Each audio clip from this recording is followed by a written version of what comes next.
Alhamdulillah. Beaucoup de personnes vont se rendre dans les mosquées, dans les demeures d'Allah subhanahu wa ta'ala, particulièrement pendant les nuits du Ramadan. Alors pour beaucoup d'entre eux, il serait meilleur qu'ils restent chez eux.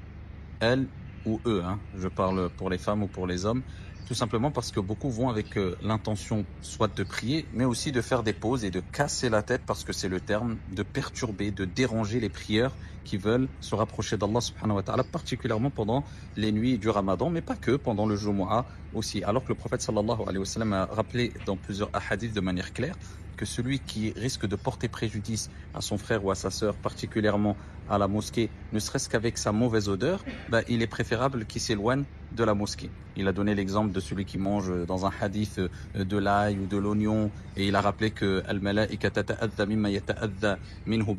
car même les anges, on peut leur porter préjudice avec les mauvaises odeurs, car ici les anges ressentent le préjudice comme peuvent le ressentir aussi les êtres humains. Le prophète alayhi salatu wa sallam a rappelé que pendant le Jumu'ah, pendant le sermon du vendredi, si quelqu'un dit juste à son frère Ansit, écoute ou tais-toi, faqad lara, il a dit une parole vaine. Et dans une version, il est rapporté que celui qui dit une parole vaine pendant le vendredi, eh bien, il n'a pas de Jumu'ah, c'est-à-dire il perd la récompense du Jumu'ah. Donc, que dire de celles et ceux qui viennent et qui font des petites pauses, entre guillemets, pauses détente pendant Tarawih ou pendant le Jumu'ah, pendant le sermon du vendredi, qui regardent leur téléphone, qui vont même jusqu'à rentrer dans TikTok et je ne sais où encore, en perturbant les gens. Quelquefois, on ramène les enfants qui crient, qui pleurent et qui dérangent tout le monde. Je ne dis pas qu'il ne faut pas ramener les enfants à la mosquée, mais si c'est pour entendre l'enfant pleurer pendant 1 heure et que la mère ou le père ne se préoccupe pas de son enfant, etc., donc vaut mieux rester à la maison et de ne pas embêter les gens. Donc, barakallahu fikum,